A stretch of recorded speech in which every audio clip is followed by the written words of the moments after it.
दिनांक 9 ऑगस्ट रोजी एक प्रचंड मोठा मोर्चा आरक्षणाचं वर्गीकरण झालं पाहिजे यासाठी सांगलीच्या सर्व मान्यवरांनी समाज बांधवांनी माता भगिनींनी आयोजित केलेला आहे आणि या मोर्चामध्ये सहभागी होणं ही सांगली जिल्ह्यातल्या प्रत्येक मातंग आणि उपेक्षित वंचित समूहाची प्रथम जबाबदारी आहे असं मी मानतो।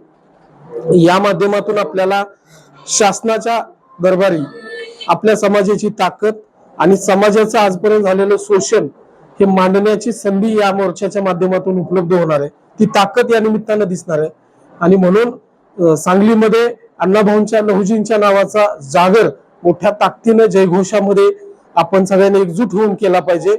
यासाठी माननीय संदीप तात्या आणि आपले प्रशांत दादा हे दोघ जण आणि यांच्या सहित सर्वजण या मोर्चामध्ये लीड करणार आहेत, पुढाकार घेऊन हे काम करतायत। यांची भावना एवढीच आहे की वर्गीकरण झालं पाहिजे आणि उपेक्षितांना न्याय मिळाला पाहिजे आणि आम्ही स्वतः माननीय सावित्रीमाई साठे अण्णाभाऊंच्या सुनबाई यांच्या नेतृत्वात आम्ही सुद्धा सांगलीमध्ये 9 तारखेला दाखल होणार आहोत आणि म्हणून माझं आव्हान आहे की आम्ही येतोय, आपणही सहभागी व्हा। धन्यवाद। आम्ही येतोय, आपणही या, कुठून पण घुसा, पण 9 तारखेला सांगली। जय लहुजी, जय अण्णाभाऊ।